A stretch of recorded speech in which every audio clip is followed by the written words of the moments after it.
തെരഞ്ഞെടുപ്പ് ചട്ടം ലംഘിച്ച് നീലചിത്രതാരത്തിന് പണം നൽകിയതുമായി ബന്ധപ്പെട്ട് വ്യാജരേഖകൾ ചമച്ച കേസിൽ മുൻ അമേരിക്കൻ പ്രസിഡന്റ് ഡൊണാൾഡ് ട്രംപ് കുറ്റക്കാരനാണെന്ന് US കോടതി കണ്ടെത്തി. അടുത്ത മാസം 11-നാണ് കേസിൽ ട്രംപിനെതിരെ ശിക്ഷ വിധിക്കുക. 4 വർഷം വരെ തടവ് ലഭിക്കാവുന്ന കുറ്റമാണ് ട്രംപിനുമേൽ ചുമത്തിയിരിക്കുന്നത്.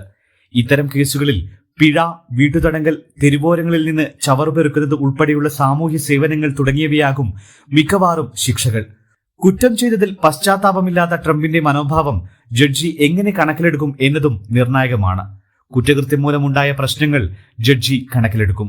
ട്രംപിന്റെ കുറ്റകൃത്യം അത്ര ആഴത്തിൽ പ്രത്യാഘാതങ്ങൾ ഉണ്ടാക്കിയെന്നത് ജഡ്ജിന്റെ മാത്രം നിലപാടിനെ അനുസരിച്ചിരിക്കും. അമേരിക്കൻ പ്രസിഡന്റ് സ്ഥാനത്തേക്ക് മത്സരിക്കുന്ന റിപ്പബ്ലിക്കൻ സ്ഥാനാർത്ഥി ഡൊണാൾഡ് ട്രംപിന് ജയിലിൽ പോവേണ്ടി വരുമോ? പ്രസിഡന്റ് തെരഞ്ഞെടുപ്പ് പ്രചാരണത്തിൽ ഏറെ മുന്നിൽ നിൽക്കുകയാണ് ട്രംപ്. ജഡ്ജി ജുവാൻ മർച്ചന്റാണ് ട്രംപിനെതിരെ ശിക്ഷ വിധിക്കുക. ഫസ്റ്റ് ഡിഗ്രിയിൽ ബിസിനസ് റെക്കോർഡുകൾ വ്യാജമാക്കി എന്നാണ് ട്രംപിനെതിരെയുള്ള കുറ്റം. അമേരിക്കൻ ശിക്ഷാ നിയമപ്രകാരം ക്ലാസ് ഇ കുറ്റകൃത്യങ്ങളിൽ പെടുന്നതാണ് ട്രംപിന്റെ കുറ്റകൃത്യം. ഓരോ കുറ്റത്തിനും 4 വർഷം വരെ ശിക്ഷ ലഭിച്ചേക്കാം. എന്നാൽ ട്രംപിന് ശിക്ഷ ലഭിക്കാൻ സാധ്യതയില്ലെന്നാണ് വിദഗ്ധർ ചൂണ്ടിക്കാട്ടുന്നത്. അക്രമരഹിതമാണ് കുറ്റകൃത്യം. ആദ്യമായാണ് സമാനമായ കേസിൽ ഉൾപ്പെടുന്നത് തുടങ്ങിയ ഘടകങ്ങൾ ട്രംപിന് തുണയായേക്കും. ജയിൽ ശിക്ഷ മൂലമുണ്ടാകുന്ന രാഷ്ട്രീയ പ്രതിസന്ധി ഒഴിവാക്കുക എന്നതും ജഡ്ജിയുടെ പരിഗണനയിൽ ഉണ്ടാകുമെന്ന് വിദഗ്ധർ പറയുന്നു. ട്രംപിന്റെ അഭിഭാഷകർക്കും പ്രോസിക്യൂട്ടർമാർക്കും ശിക്ഷാവിധിക്കുള്ള നിർദ്ദേശങ്ങൾ സമർപ്പിക്കാനാകും. ശിക്ഷാവിധിക്കെതിരെ ട്രംപ് ഉടൻ തന്നെ അപ്പീൽ നൽകാനുള്ള സാധ്യതയുമുണ്ട്.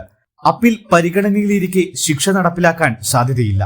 അപ്പീലുമായി ബന്ധപ്പെട്ട നിയമ നടപടികൾ മാസങ്ങളോ വർഷങ്ങളോ നീണ്ടേക്കാം. കുറ്റക്കാരനാക്കിയ വിധിക്കെതിരെ അപ്പീൽ നോട്ടീസ് ഫയൽ ചെയ്യാൻ ട്രംപിന് 30 ദിവസത്തെ സമയമുണ്ട്. ഫസ്റ്റ് ജുഡീഷ്യൽ ഡിപ്പാർട്ട്മെന്റിലേക്ക് ഫുൾ അപ്പീൽ ചെയ്യാൻ വീണ്ടും 6 മാസത്തെ സമയവുമുണ്ട്. ശിക്ഷ ശരിവെക്കുകയാണെങ്കിൽ ട്രംപ് അപ്പീൽ കോടതിയായ ന്യൂയോർക്ക് അപ്പീൽ കോടതിയിൽ അപ്പീൽ നൽകിയേക്കും. കേസ് കേൾക്കണോ വേണ്ടയോ എന്ന കാര്യത്തിൽ ആ കോടതിക്ക് വിവേചനാധികാരമുണ്ട്. ന്യൂയോർക്ക് അപ്പീൽ കോടതി ശിക്ഷ ശരിവെച്ചാൽ ട്രംപ് US സുപ്രീം കോടതിയിൽ അപ്പീൽ നൽകും. കേസ് എടുക്കണോ വേണ്ടയോ എന്ന കാര്യം സുപ്രീം കോടതി തീരുമാനിക്കും. ശേഷം വിധി വരും. എന്നിരുന്നാലും നവംബറിൽ നടക്കുന്ന തെരഞ്ഞെടുപ്പിന് മുൻപ് അപ്പീൽ നടപടികൾ അവസാനിക്കാൻ സാധ്യതയില്ല. News desk, Kannur mirror.